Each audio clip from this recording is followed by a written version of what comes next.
కూడా ఆయనకి పరిచయం ఇన్ఛార్జ్ మినిస్టర్గా మరి కాంగ్రెస్ ఇన్ఛార్జిగా చాలా సంవత్సరాలు ఆయనకి అంత అనుభవం ఉంది. మరి ఆయన నీటిలో కూడా మనం అదృష్టంగా భావిస్తున్నాము.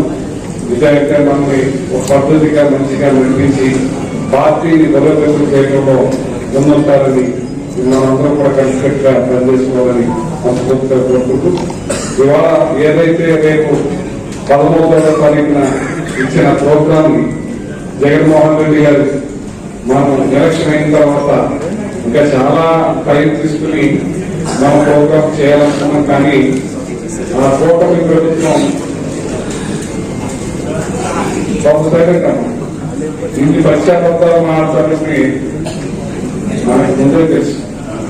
ఎందుకంటే రాజశేఖర రెడ్డి గారు అసెంబ్లీలో చెప్పారు, చంద్రబాబు నాయుడు గారు నిజం చెప్తే తనకే చట్టం ఉంటుంది. అంచేత ఆయన ఎప్పుడు కూడా తీసుకున్నాం నిజం చెప్పడం, ఆయన ఏం చెప్పినా అబద్ధంగా తీసుకోవాలి. కానీ ప్రజల ఆశాపడుతున్నారు జగన్మోహన్ రెడ్డి గారు చేశారు కదా, ఖచ్చితంగా అనుభవం చేయాలని అనుభవంతో మరి తేడా జరిగిందో, మరి ఈవీఎంలు తేడాము సంథింగ్ ఏదైతే మన వాటిని కలుగుతారు.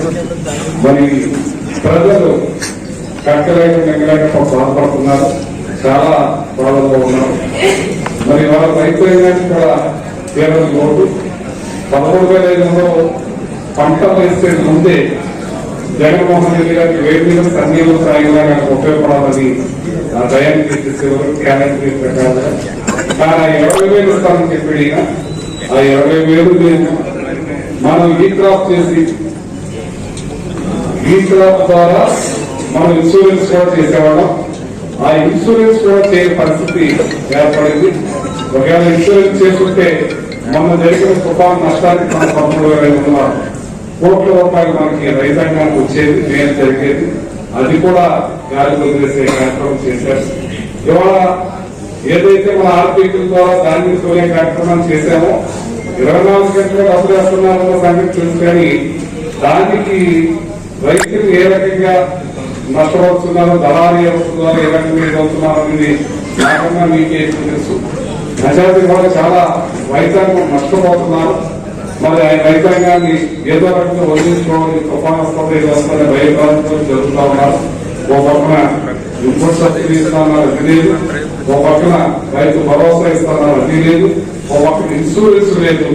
రైతులను నట్టి వేసే కార్యక్రమం చేస్తున్న దాని మీద ఇవాళ జగన్మోహన్ రెడ్డి కలెక్టర్లకి మనం రిప్రజెంటేషన్ ఇచ్చే కార్యక్రమంలో మనం బాగా శ్రద్ధ తీసుకుని దాని మీద చేయాలని చెప్పి దాన్ని జయప్రదం చేయాలని చెప్పి మనస్ఫూర్తిగా అందరికీ